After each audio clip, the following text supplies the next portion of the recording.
হেই বন্ধুরা, আমি ছোটু। আজ টয় ট্রেন এর যে ইতিহাস তোমরা শুনবে, সেটা কিন্তু ঠিক সেই সুন্দর গোলাপি সকাল, কুয়াশা, হুইসেল এর গল্প নয়। আজকের গল্প ঝড়, ধ্বংস, যুদ্ধ আর বেঁচে থাকার লড়াই। পার্ট 1 তোমরা দেখেছিলে কিভাবে ইংরেজরা পাহাড়কে হার মানিয়ে ট্রেন বানাল, কিন্তু পরের 50 বছর ছিল পাহাড় আর ট্রেনের মধ্যে সবচেয়ে বন্ধুরা, তোমরা তো জানো এই সিরিজ বানাতে কত খাটনি লাগে। তাই তোমাদের ছোট্ট রিকোয়েস্ট, ভিডিওটা যদি ভালো লাগছে একটা লাইক করে দিও আর কমেন্টে জানিও কেমন লাগছে। আগে শুনুন। চ্যাপ্টার 1। 1897 সালের ভূমিকম্প। পাহাড় কাঁপল, কিন্তু ট্রেন থামল না। 1897 দার্জিলিংয়ে সেই সময় চা বাগান ফুলে ফেটে উঠছে। ট্রেন চলছে দারুণ। পাহাড়ি মানুষেরা বলছে, এই ট্রেন তো আমাদের জীবন বদলে দিচ্ছে। এর মধ্যেই একদিন ভোরবেলা মাটি গর্জে উঠল। পাহাড় এমনভাবে কাঁপল যেন কেউ নিচ থেকে টেনে তুলছে। পুরো দার্জিলিং ভূমিকম্পে ধ্বংস। বাড়ি ভাঙল, পাহাড় ফেটে গেল। কিন্তু অবাক ব্যাপার, টয় ট্রেন এর ট্র্যাক একটু বেঁকে গেলেও ইঞ্জিনিয়াররা বলল, উই উইল নট স্টপ। শ্রমিকরা আবার ট্র্যাক সোজা করল। মাত্র কয়েকদিনে ট্রেন আবার চলল। মানুষ বলল, এই টয় ট্রেন এর মেরুদণ্ড লোহার নয়, ইচ্ছের। চ্যাপ্টার 2।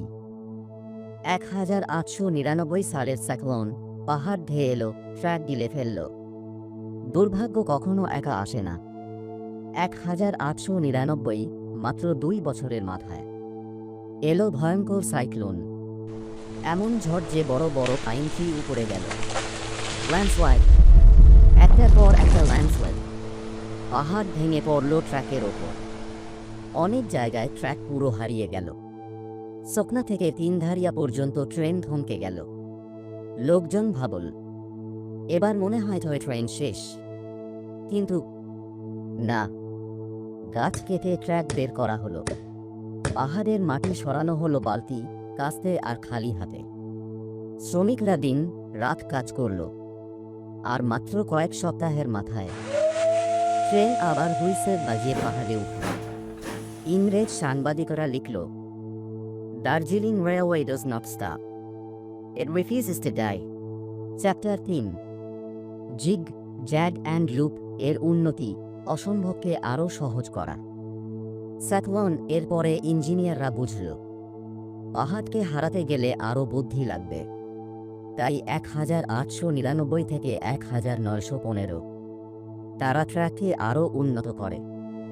নতুন লুপ, নতুন জিগ জ্যাগ, গ্রেডিয়েন্ট ঠিক করা, ল্যান্ডস্লাইড প্রোন জায়গা রিইনফোর্স করা।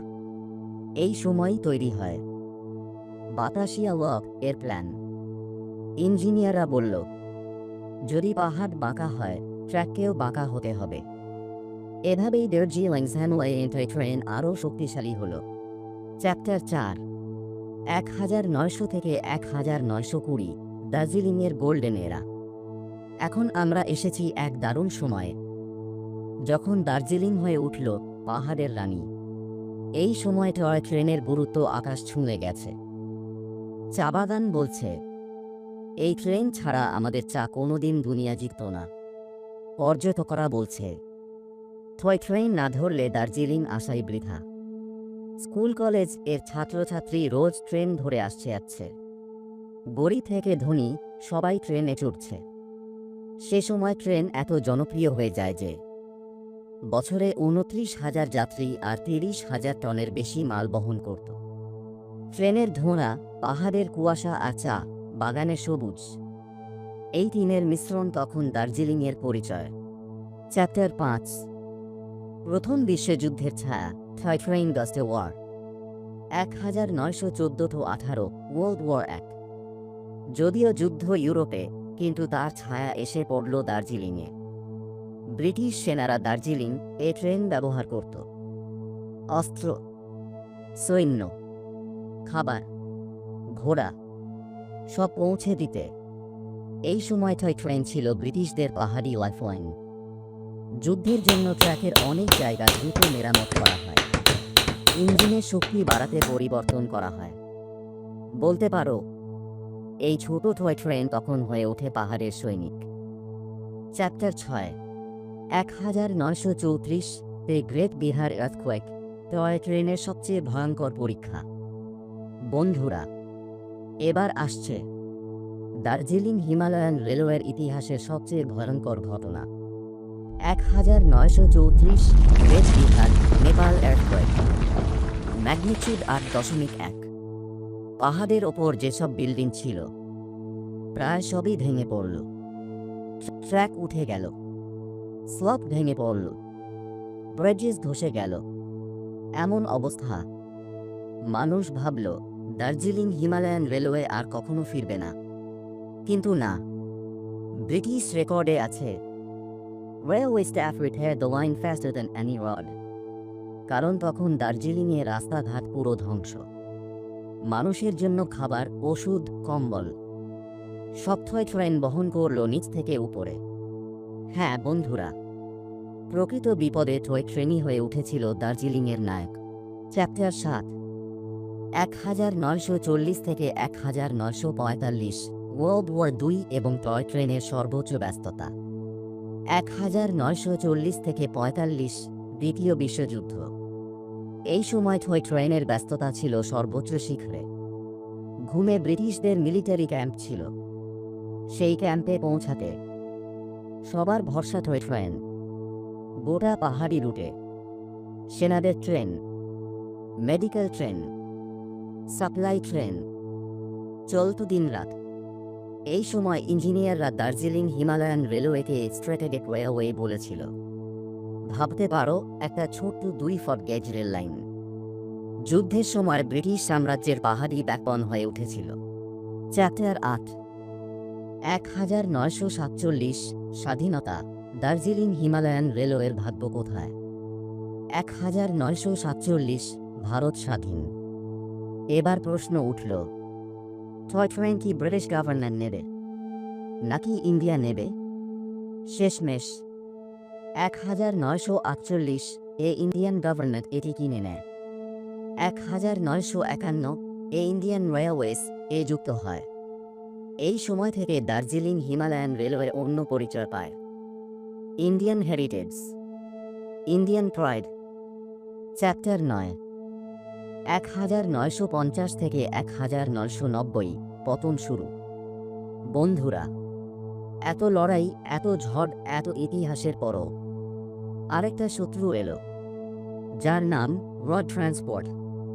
হিল কার্ট রড শক্তিশালী হতে লাগলো, জিপ, বাস, ট্রাক সব দ্রুত চলতে লাগলো।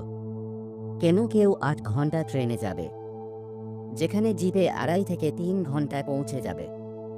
ধীরে ধীরে দার্জিলিং হিমালয়ান রেলওয়ের যাত্রী কমতে শুরু করলো, মালবাহী ট্রেনও বন্ধ হয়ে গেল।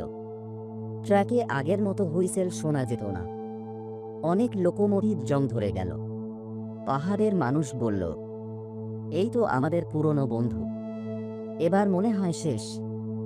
এই সময় 1988 থেকে 89 এ গোর্খাল্যান্ডের মুভমেন্টের কারণে 18 মাস রেল বন্ধ ছিল। এই ছিল দার্জিলিং হিমালয়ান রেলওয়ের ইতিহাসের সবচেয়ে দুঃখের সময়। চ্যাপ্টার 10, 1999 ম্যারাকো, ইউনেস্কোর রেস্কিউ। কিন্তু বন্ধুরা, এই ট্রেন কি এত সহজে হার মানে? যে পাহাড়, ঝড়, যুদ্ধ সব জয় করেছে, সে কি হারাবে সময়ের কাছে? না। 1999 সালের 2 ডিসেম্বর ইউনেস্কো ঘোষণা করল Darjeeling Himalayan railway world heritage site. এটাই দার্জিলিং হিমালয়ান রেলওয়েকে রক্ষা করল। দুনিয়া আবার তাকিয়ে দেখল, আরে এটা তো ইতিহাস, এ তো বেঁচে থাকার প্রতীক। Chapter 11, ending hook for part 3। বন্ধুরা, এত সব ঝড়ঝাপটা পেরিয়ে টয় ট্রেন দাঁড়িয়ে আছে মাথা উঁচু করে। কিন্তু পার্ট 3 এ তোমরা শুনবে কিভাবে তৈরি হলো বাতাসিয়া লক, কেন গ্রাম হলো পৃথিবীর অন্যতম উঁচু স্টেশন, কিভাবে বেঁচে আছে 100 বছরের ক্লাস 3 ইঞ্জিন, আর আজকের দার্জিলিংয়ে টয় ট্রেন এর রিয়েল স্ট্রাগল, এটা জানার জন্য পার্ট 3 অবশ্যই দেখতে হবে, কারণ এই গল্প সত্যিই অসম্ভবকে সম্ভব করার ইতিহাস। See you in part 3।